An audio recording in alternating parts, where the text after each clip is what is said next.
Cam Barber, Canada's Mortgage Minute. It's not often I give kudos to our government, but today I will do so. Our federal government announced a few days back that they will match dollar for dollar the relief effort in the Philippines, those folks that were horrendously hit by that typhoon. They will give you till December 9th to make a donation at any major Canadian bank, and the government will dollar for dollar match it. So I give them, like I said, hats off to them. That's a good relief effort. We definitely need to be doing something to help those folks because they are definitely struggling. In Canada, sometimes we fail to realize how easy we have it here and how, quite frankly, how simple our lives are and how we do not get inundated and stressed out by these sorts of events, and how we have the mechanisms, both financially and the support mechanisms, to cope with such things.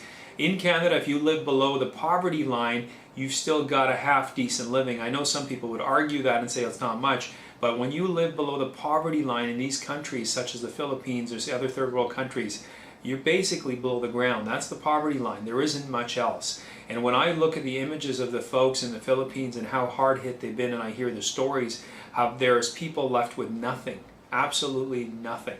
And you look at it and say, well, you know what, even if I fill up my gas tank today and I spent $60 to $100 on filling up my gas tank, I have more, that person has spent more than some of these people have to their name. Think about that for a minute.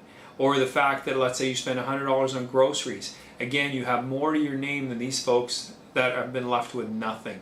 And they're not just adults and stuff. There's a lot of kids. There's a lot of suffering, a lot of need here. And as Canadians living in a country where we have so much, it would behoove us not to do something.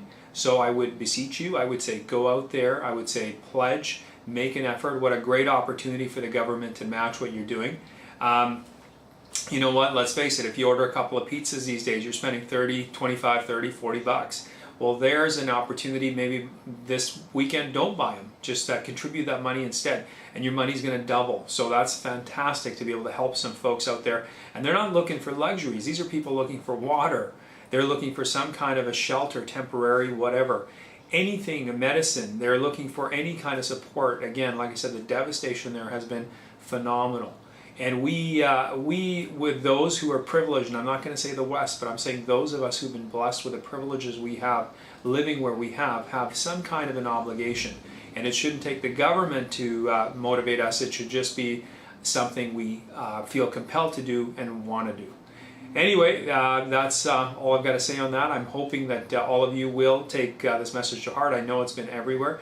You can contribute in so many ways, and there's so many great organizations that are doing so much out there.